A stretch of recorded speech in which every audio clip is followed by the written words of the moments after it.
Hi, I'm Alex, and I'm here to talk about the 4-H Ag Innovators Experience. Our challenge this year explores honeybees' importance in growing food to feed the world. Did you know that 1 in every 3 bites we eat is the result of these pollinators at work? Apples, pumpkins, strawberries, and oranges are just some of the crops that rely on honeybee pollination. To learn more, let's visit with Denise Ellsworth, an expert in honeybee and native pollinators with The Ohio State University. Bees have to eat pollen and nectar for their diet, so they're vegetarians. They have to visit flowers for food. And as they visit flowers, they pick up pollen on their bodies. They leave it when they visit another flower. Some plants, like apples, have to have a pollinator, like a honeybee, come and visit the flower and transfer that pollen from flower to flower. Without that honeybee visit, they can't produce seed and the fruit that's around that seed. A commercial beekeeper is a beekeeper who moves the bees from state to state or from field to field. They pack them up on a semi-truck and move them from farm field to farm field.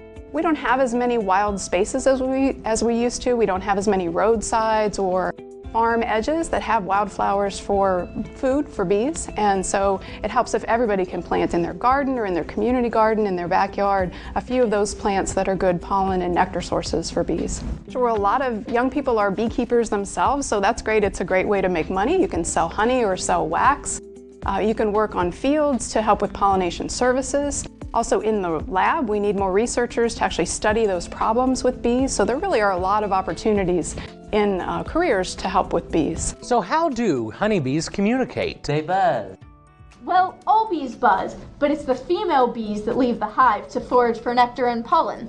When they return to the hive, they do a waggle dance. What's that? Here, I'll show you. Wesley, you can be the sun, and Greg, you can be the orchard. I'll be the honeybee.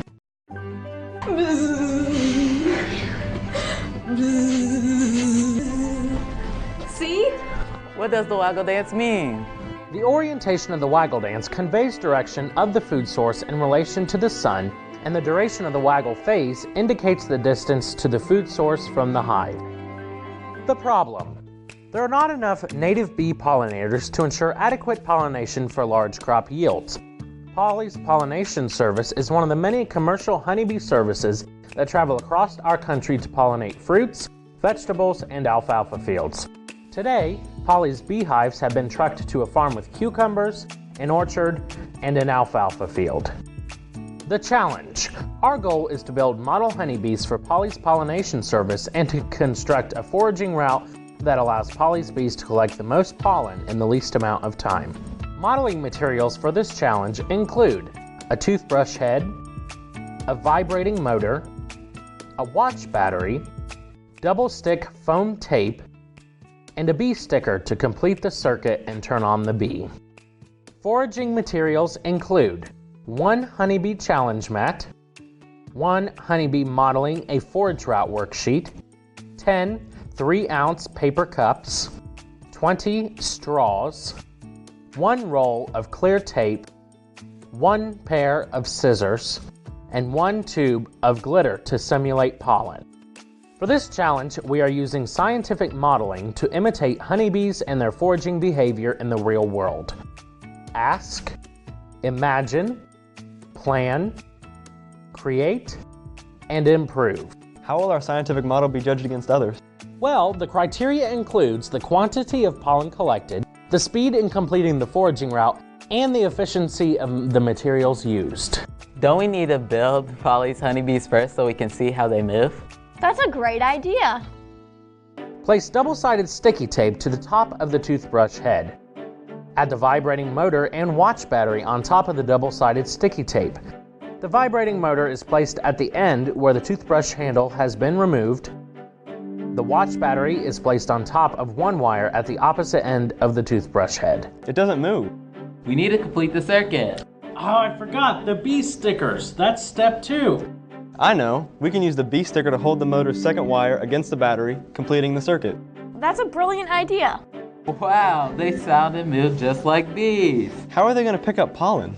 Well, real-life bees collect pollen in their hairs, their statically charged bodies, and their rear leg baskets. Thanks, Rebecca, for the mini bee lesson. Now, add a 2-inch piece of tape to the back of your bee. This will simulate the bee's pollen collecting abilities. Now that we've constructed our bees, can we start modeling our foraging route? Do we have to do the waggle dance? Come on, guys. I think doing the waggle dance is fun. How are we going to keep them on the mat? Let's brainstorm some ideas for guiding them to each crop and back to the hive. Ooh, what if we used straws to send them straight to the crop and then used a cup to turn them and send them back on the path to the hive? I know. We can make one big foraging route that'll save a lot of time, and then we won't have to do so many waggle dances. Come on, Wesley, didn't you listen to the bee expert? She said that honeybees are central place foragers, which means that they often only visit one flowering species on a trip. Yes, and that's why they call it flower fidelity. That's right. Your bees must return to the hive after foraging. You can't go directly from one site to another. Look at the waggle dance symbol to find your next foraging location. Okay, I get it. Rebecca, you're going to have to do a lot of waggling. Let's just get started. Remember, your bees are all released at the same time, and they must go from the hive to the foraging area and return to the hive between each foraging site. Can we test the bees now? Yes, but first you need to sprinkle the glitter in the foraging areas to represent pollen before you release all the bees at the same time.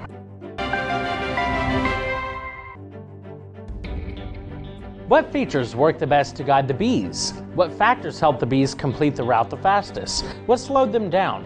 How does this simulate live honeybee foraging? Well, my honeybee collected the most pollen from the cucumber patch because it was most open. My bee didn't collect very much pollen. Rebecca, you must have spent too much time waggling and not enough time foraging. Based on this simulation, what can you do for honeybees in your community? Plant more flowering plants and trees. Preserve native plants and create no-mow zones. And we can spread the importance of bees to everyone.